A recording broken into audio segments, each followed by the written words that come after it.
Welcome back to the channel, guys. Grab a snack, pour yourself a massive drink, and strap in, because today's update is an absolute roller coaster. I am sitting here, late at night, still reeling from what we just watched, and I desperately need to vent about the absolute madness happening in Port Charles right now. Let's dive straight into the drama. I cannot even believe they are doing this with Lulu Spencer. I mean, I have been watching General Hospital for years, practically since I was a teenager, and this is by far one of the most frustrating things they have ever written for her character. And I love Lulu, I really do, but her decision-making skills right now are absolutely in the toilet. Jump right into my feelings here. Why on earth did she think keeping Dante in the dark was a good idea? Dante Falconeri is literally a decorated detective with WSB ties, and she thought she could just casually order some fake passports and handle a massive international crisis on her own? Are you kidding me? So now we have Dante at the Port Charles Police Department venting all of his completely justified frustrations to Elizabeth Baldwin, and I am sitting on my couch screaming at the television because Dante is 100% right. If Lulu had just gone to him from the very beginning, they would not be in this terrifying position. But no, Lulu had to play the lone hero. And look where that got them. Rocco is now on the run with a very sick Brit Westbourne, and they are hiding out in Tortola in the British Virgin Islands.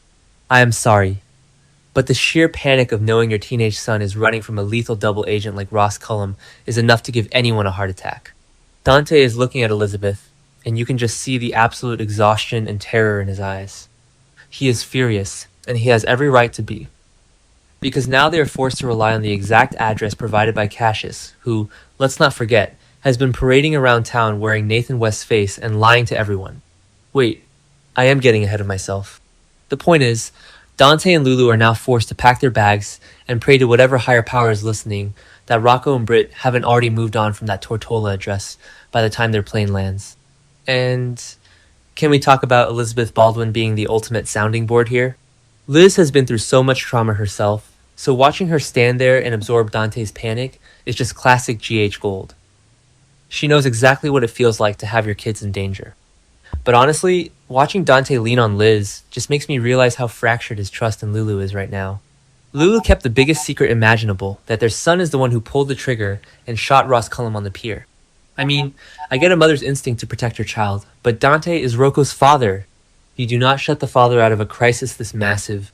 I know some people are loving this angsty reunion setup for Dante and Lulu, but personally, I am just stressed out of my mind watching them scramble to fix a mess that could have been avoided with one simple conversation. Okay, back to the point.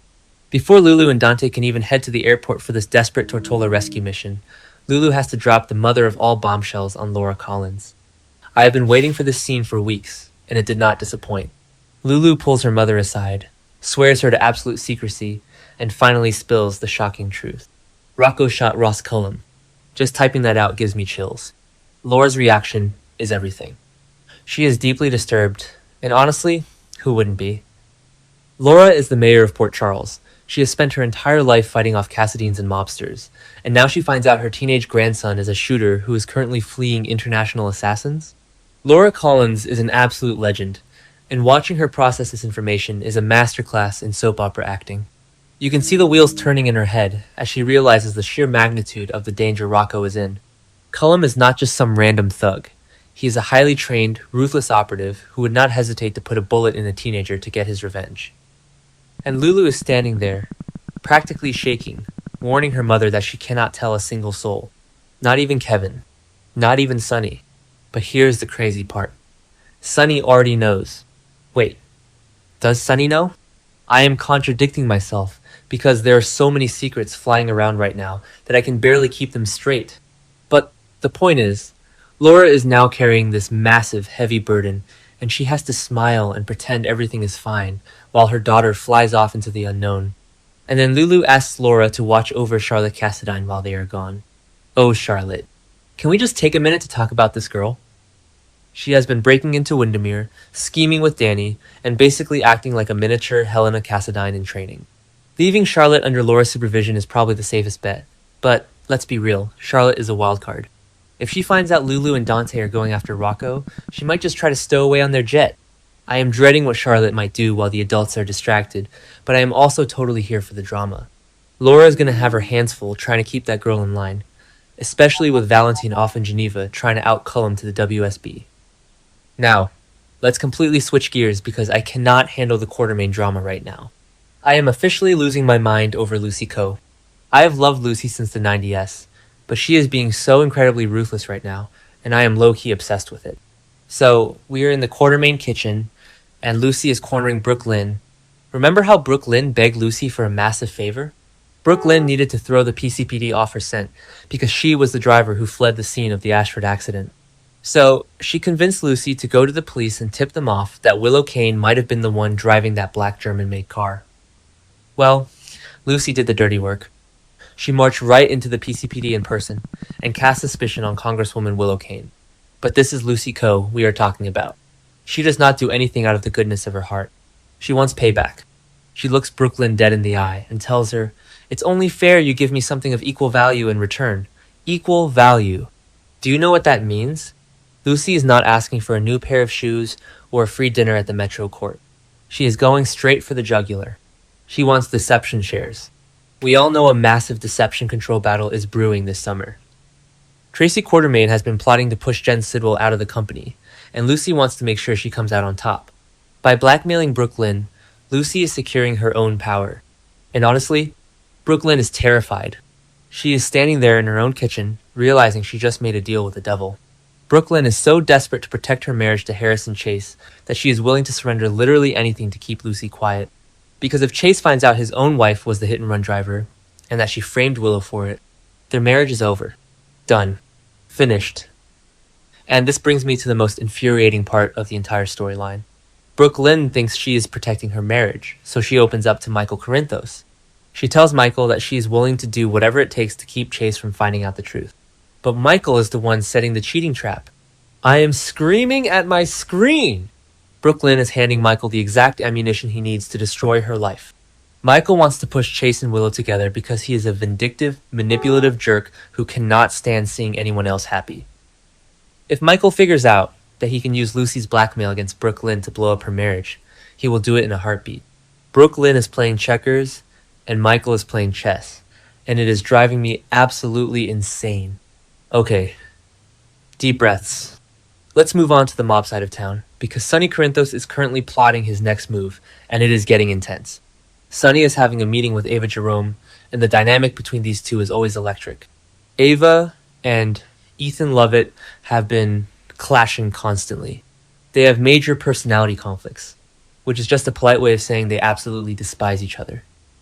Ethan is running around trying to hide the fact that he is baby Phoebe's biological father, and Ava knows way too much about his connection to the late Delilah Wilson. But Sonny doesn't care about their petty squabbles. Sonny is looking at the big picture. He gives Ava some very pointed advice about Ethan and the current threat they are facing. Sonny assures Ava that he is not going anywhere until he gets his revenge. And we all know who the target is. Jen Sidwell. Sidwell is the fugitive mobster who shot Lucas Jones, terrorized the town, and is currently hiding out in Willow Kane's house. Which, by the way, is the dumbest thing Willow has ever done, but that is a rant for another day. Sonny views Ava as a secret weapon. He knows Sidwell's ego, and his desire for revenge will keep him anchored in Port Charles. Sidwell won't leave until he feels he has won, and Sonny is banking on that arrogance to set a deadly trap. Ethan actually wanted to be Sonny's assassin. He practically begged Sonny to let him take Sidwell out from the very beginning. Ethan knows how dangerous Sidwell is, and he wants to eliminate the threat before it touches anyone he cares about, especially baby Phoebe. But Ava is not so sure she wants to play along with Ethan's reckless plans.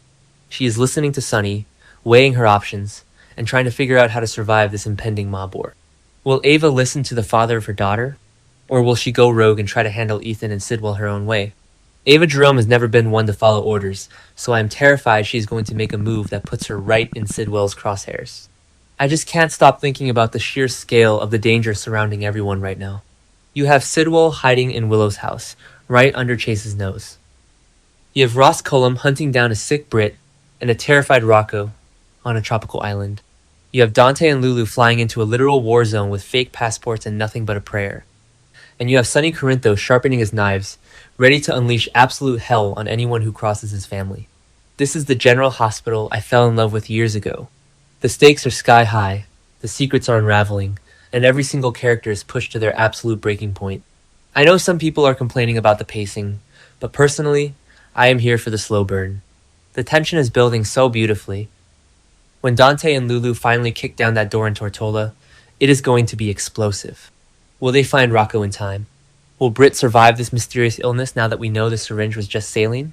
And what on earth is going to happen when Chase finally discovers that Brooklyn has been lying to his face for months while being blackmailed by Lucy Coe? I swear, I am going to need blood pressure medication if this show keeps up this level of drama. I am dreading the fallout, but I also cannot wait to see it all explode. What do you guys think? Am I totally off base here, or are you all screaming at your TVs too? Let me know, because I definitely need to share this anxiety with people who actually get it.